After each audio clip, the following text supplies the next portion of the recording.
Right, so our next speaker is Jason Wang, and he's a third-year PhD student in the Doyle group who did his undergraduate research at Columbia and moved to Princeton and then to UCLA to pursue his PhD.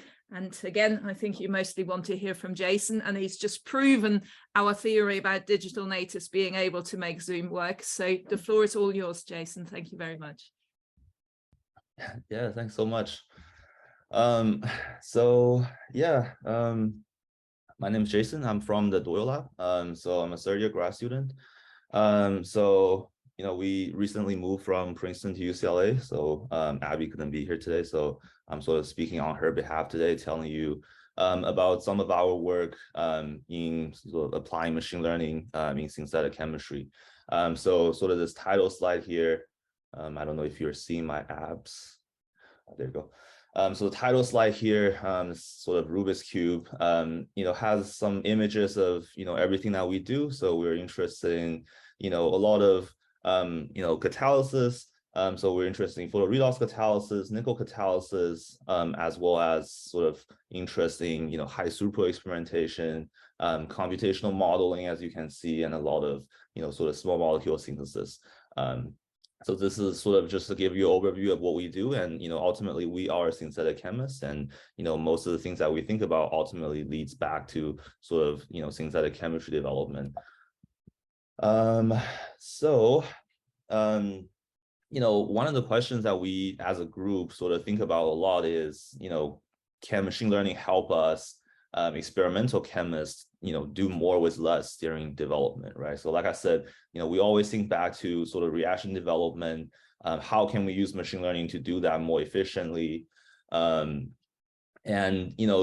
I'll sort of briefly tell you 2 or 3 stories, depending on the time. So the first one is sort of our effort in a substrate scope design, sort of figuring out whether you can have a more diverse and more representative substrate scope, and that can help you sort of aid in your reaction development. And then I'll tell you sort of about another 2 projects that's sort of related. One of them has sort of a reaction optimization component to it. How do you optimize for the optimal conditions? And then I'll tell you about, some our development in sort of multi-objective optimizations. And then finally, how sort of the optimized conditions kind of informs you about the mechanism of the reaction.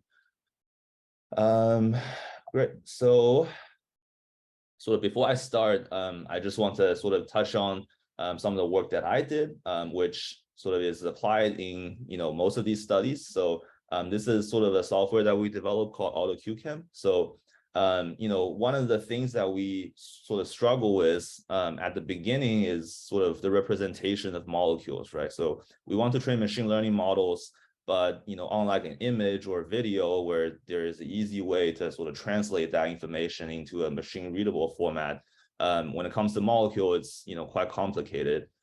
So, the direction that we took was sort of, using these DFT derived features. So we would do DFT calculations on these molecule, and we would extract, thermochemical and a lot of electronics information about the molecule and use these as the features to represent the molecule.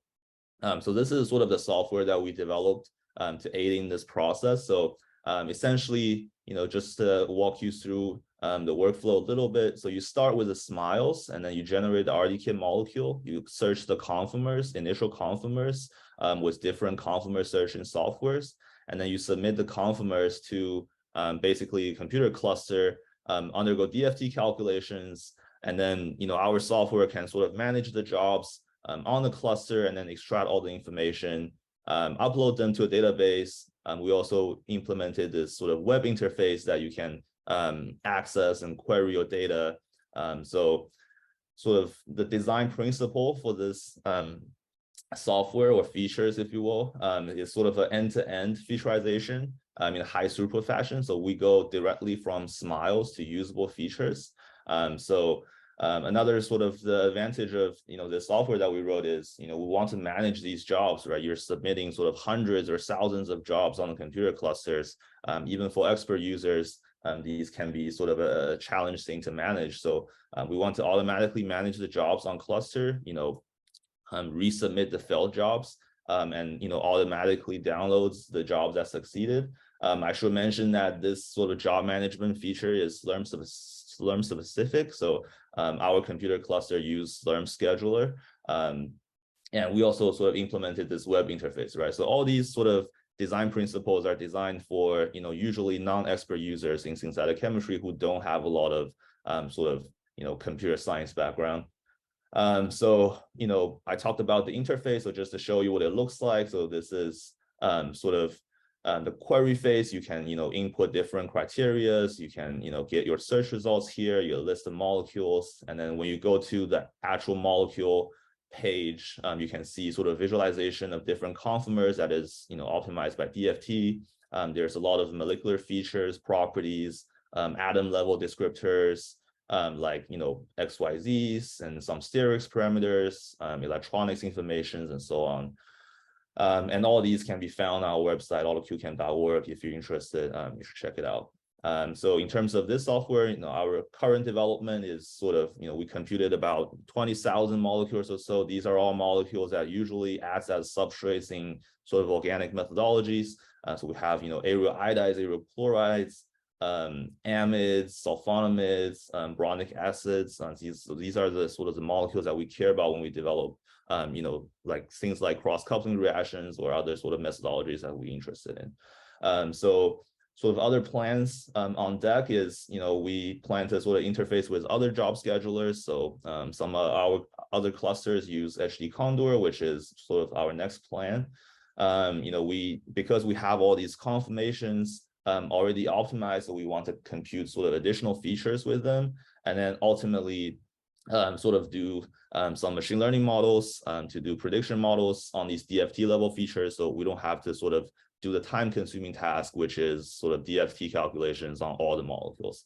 So this is sort of AutoQChem, and you'll see how sort of this type of featureization is sort of used in all of our machine learning projects. All right. So the first sort of project that I'll tell you about is sort of our effort in designing a substrate scope. So sort of as synthetic organic chemists, we're all sort of used to seeing substrate scope like this. And I see Toby is on the call, so this is a perspective wrote by Toby and Professor Glorious. So this is sort of a typical substrate scope where as chemists, inherently we might be a little biased, whether consciously or subconsciously, to present the results that sort of show the versatility of your methodology. And usually the substrate scope is sort of minimally modified compared to your model substrate, right? So look at this reaction, you have sort of this aryl iodide. But if you think about how many aryl iodides are available out there, so it's just a simple reactivity search, sort of all the commercial aryl iodides out there, there's 500,000 of them, and then you sort of compare that to sort of this substrate scope, and then think about whether that's sort of representative enough of the entire aryl iodide scope. The answer is probably not, right? So we're really interested in kind of develop on this further and think about how do we design sort of a representative substrate scope that can accurately, or at least more accurately, represent these 500,000 aryl iodides, and really evaluate whatever methodologies that we develop with them. So the approach that we took was sort of, and I'll walk you through the workflow, is we would do sort of a reactivity search, and in this case this is aryl bromide. We will find all the aryl bromides available on the reactivity database. And then we will do some sort of initial filtering, right? So we will filter based on molecular weight, whether it's commercial or not. And then there are some functional group compatibilities. So in terms of a specific methodology that you're looking at, there might be functional group that's detrimental to the method. And then the next step we do is, in this case, after the filtering, we get about 2,000 or so aryl bromides. And then we will featureize them just like I described earlier with AutoQChem. So we'll get DFT features for each of these molecules as a representation. And then finally, what we do is we do sort of dimensionality reduction. In this case, is a UMAP. And then we will do clustering to sort of cluster them together. And the goal to do this the goal of doing that is sort of to group similar molecules together, right? So we want to sort of remove some of that similarities and, you know, come up with a representative scope of the entire aryl bromide space. So, you know, ultimately our approach was to cluster all these together and then pick the centermost molecule from each cluster. If the centermost molecule is, you know, we don't have access to, then we would just pick the second closest to the center. So, you know, in terms of this specific study, the aryl bromide scope that we ultimately generate. So here's sort of the 15 aryl bromide that we selected. So, you know, with clustering, it's always very hard to evaluate whether the accuracy or whether it actually makes sense because you don't have a ground truth to compare to. But just, you know, a glance of sort of all these structures, you have, you know, different functionality groups, different substitution patterns. You know, usually one of the things that we see a lot in the substrate scope, you know, at least in, you know, all the published papers, is that they're usually very simple and they're usually mono-substituted, right? You only have one substitutions on the benzene ring. But in our case, you can see a wide range of, you know, different substitution patterns. So, you know, we sort of, you know, use this substrate scope in our method here. So this is sort of one of our method where we use acetal as an alkyl radical source, and we, you know, cross-couple them with sort of aryl bromide under nickel photocatalytic conditions. You know, so we tested our substrate scope, and as you can see, sort of, you know, contrary to a substrate scope that usually see, we have sort of, you know, substrate scope that perform very well. You have, you know, 95% yield, 98% yield. We also have substrate that did not give any reactivity at all. So, you know, when you actually apply these methods, these are the substrates that you want to avoid, right? Or the molecule that are similar to them. And then you also have some of the substrates that are sort of give you the average yield. So, you know, one of the questions that we also, you know, would like to answer is, you know, with sort of the systematically designed substrate scope, can we sort of provide any generalization, right? So one of the problems with sort of the minimally, you know, different substrate scope is that they're all, you know, pretty much similar and give you similar reactivity, which is expected, right? So we want to see, you know, with a, you know, small but systematic substrate scope, can we, you know, generalize and make any conclusions out of it? So this is sort of a very simple model that we developed. So this is sort of a univariate generative additive model, or generalized additive model, sorry, that we sort of developed with this small substrate scope. So this model is trained only with our 15 aryl bromides that we got from clustering. And we can fit it with sort of yield with regard to electron negativity. In this case, is defined as the average of HOMO and LUMO energy. As you can see, you can fit sort of a, you know, have some sort of a reactivity trend here, right? So with sort of a higher electron negativity, you're getting higher yield. And then we sort of compared this result. So we did some training and validation. You can see you're getting sort of similar RMSE here. And then we compared it to some sort of, you know, literature data. So we pulled sort of, you know, substrates that people used in other nickel photoredox papers. And we, you know, try to, you know, use those aryl bromides in our method and get the yield and sort of train the model and validate them, right? So in this case, you know, a pretty interesting comparison here is that, you know, models trained with our sort of, you know, selected substrate scope has similar training and validation error. But RMSE, as you can see, trained with sort of literature substrate scope, aryl bromide scope, you have a lower training error, but a much higher validation error, right? So this sort of suggests to us that, you know, in those substrates, because all the molecules tend to be more similar, therefore you cannot sort of as readily to make sort of a generalized conclusion, right? So for our model, you know, it probably tends to sort of generalize a little bit more, and you can sort of apply it to sort of unseen molecules in your case. All right, so that was sort of our substrate scope design work. So next I'll sort of tell you some of our work in, you know, sort of reaction optimization and how to ultimately leads to sort of mechanistic understanding.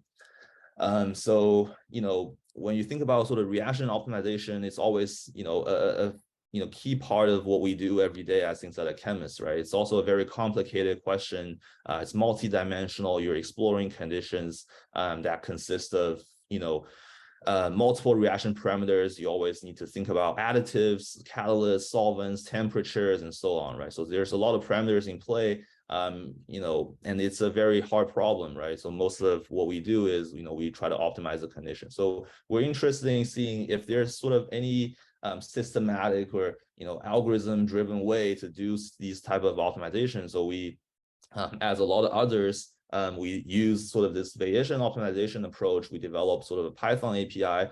And I should note that our study sort of focused on using Bayesian optimization as bench chemist, right? So we're focused on sort of including sort of, molecules or different sort of chemicals as discrete options in Bayesian optimization, which is not usually where Bayesian optimization is used at, where it's mostly sort of continuous realm.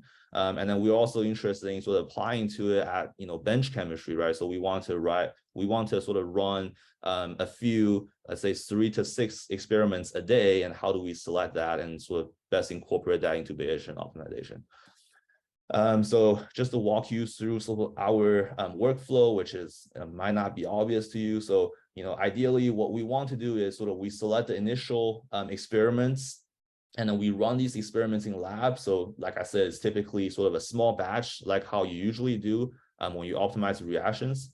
So you do sort of 3 to 6 reactions in lab, you analyze them, get the results. So we will sort of input that results into Bayesian optimization, and then that will sort of suggest new experiments to run. And then so we, do this sort of continuous loop, and hopefully, you get the results you like, and then the optimization is complete.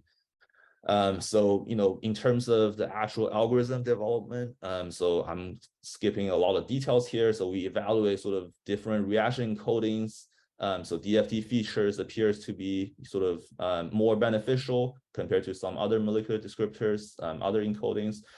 We evaluate, response surface models or surrogate models, including Gaussian process and random forest and so on. Gaussian process is sort of the more commonly used ones. We evaluate different acquisition functions and then different parallel sampling methods. So like I said, we don't want to just run one reaction at a time, which is sort of what Bayesian optimization is usually used for.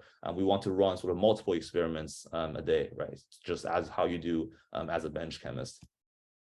So sort of to evaluate, the algorithm that we developed, we did this, sort of game where we, compare the Bayesian optimization approach to sort of how human chemists optimize reaction, right? So we collected this sort of HTE data, so as sort of the ground truths or the oracle to give you the results. And then we sort of developed this sort of interface where, human chemists can come and play. I don't think this is, operational right now, sadly, and this study is sort of done 2 years ago. But at the time, sort of, we invited different human chemists from industry and academia to play this game.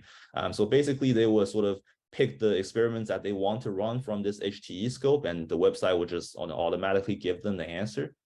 So sort of simulating how you usually sort of optimize a reaction, and then see if you can find the optimal condition in the end. So just to compare sort of the results from that study. So, we had sort of 50 human participants. These are sort of chemists from industry, academia. They have different experience levels. So what we, end up discovering is sort of human chemists usually have a better start. So, because of, as expected, because of, more experience in optimizing reactions or methodology development, chemists usually make better initial guesses, right? Well, the algorithm tends to be, a little bit random because it has no information at all. But the algorithm, sort of, quickly outperforms the human players on average after just 3 batches of experiments. So 5 experiments per batch. So that's about 15 experiments. And then ultimately it converges much faster and finds the optimal conditions more often than human chemists. I should also note that this might be a little biased because the optimal ligand in this study has never been published for this type of transformation. So maybe that's sort of the selection bias that human chemists usually have, the ligand that never seen before. So, they tend not to choose that ligand for the reaction development. So, sort of published early this year, we took this Bayesian optimization approach further. We developed this sort of EDBO plus. So this is going beyond a single objective. So this is sort of a multi-objective optimization. So we're interested in not just to optimize yield, but something else along the way, right? So this is something that people usually care about in asymmetric catalysis, where you're trying to optimize enantiomer selectivity and yield at the same time. So sort of the two things that we focused on here in this study is sort of one is accessibility, right? So again, we're synthetic chemists and most of us are non-experts. So we want to sort of focus on how to make these type of tools more accessible to everyone, easier to use. And another one is sort of, like I said, the functionalities, right? So we want to do multi-objective optimizations, and we want to sort of optimize multiple objectives at the same time. So just to quickly show you sort of the EDBO plus, and you can see the website here if you're interested. The paper is out, you can sort of try it out if you want. So if you're sort of expert and efficient in sort of coding, you can use it just as is. We offer this as a Python package. We also developed this very nice sort of web apps that you can use just on the website, and you can sort of build your reaction scope, and it's gonna sort of suggest to you what reactions to run, and you can upload your result, download the files and all that. So very easy to use. During the development, we sort of evaluated this type of algorithms on this sort of Suzuki coupling reactions. This is data provided to us by our pharma collaborators. So we sort of interested in predicting sort of conversion and selectivity at the same time. We're optimizing for selectivity and conversion at the same time, and see if the algorithm can actually do that. So we also sort of evaluated different sort of molecular representations along the way, as you can see, sort of one-hot encoding DFT type features and so on. So the result is, DFT features are sort of advantageous in the long run, right? So it might not be, very beneficial at the start, but, it usually outperforms other type of featureizations. And obviously, this type of, as you can see from the graph here, as you collect more samples or run more reactions, both of the conversion and selectivity goes up. So sort of a real world application for this type of algorithms. So we opted for this study that we already was conducting in lab. So this A-relation, stereoconvergent A-relation of epoxide.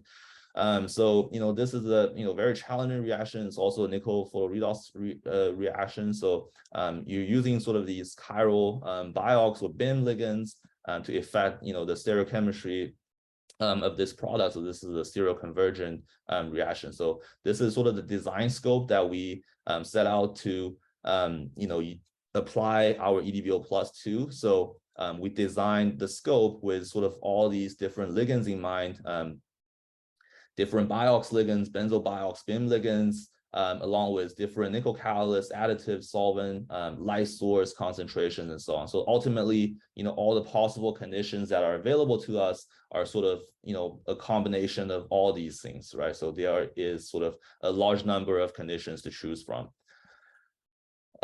So one other question in terms of catalysis is that how do you represent when there is sort of a nickel catalyst here, how do you represent the catalyst, right? So we tested a bunch of different ways, and how do you represent ligand structure in catalysis at the same time.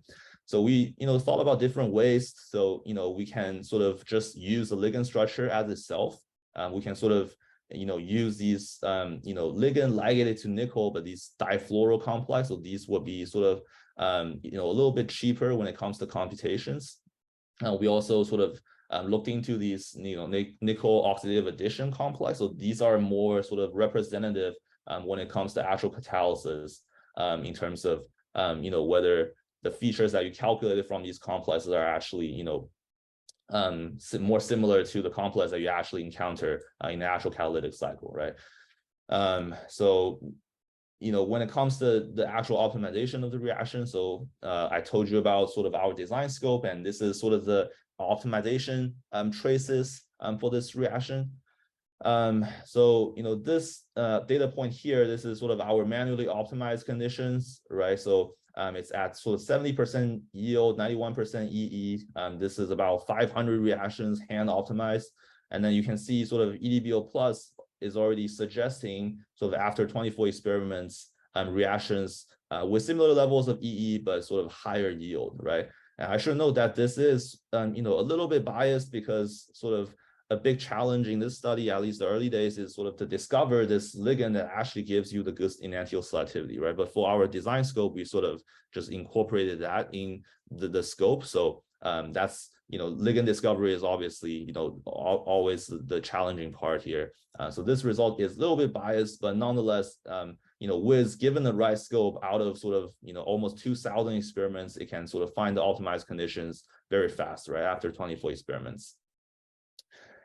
So sort of finally, I just want to tell you about, with this reaction, sort of how we do some of the mechanistic studies. So, we, with different futureizations of ligand, like I told you about, futureizations with free ligand or nickel difluoro complex or nickel oxidative addition complex, we sort of train these multivariate linear regression model, right? We're interested in the effect of electronics on, enantiomer selectivity.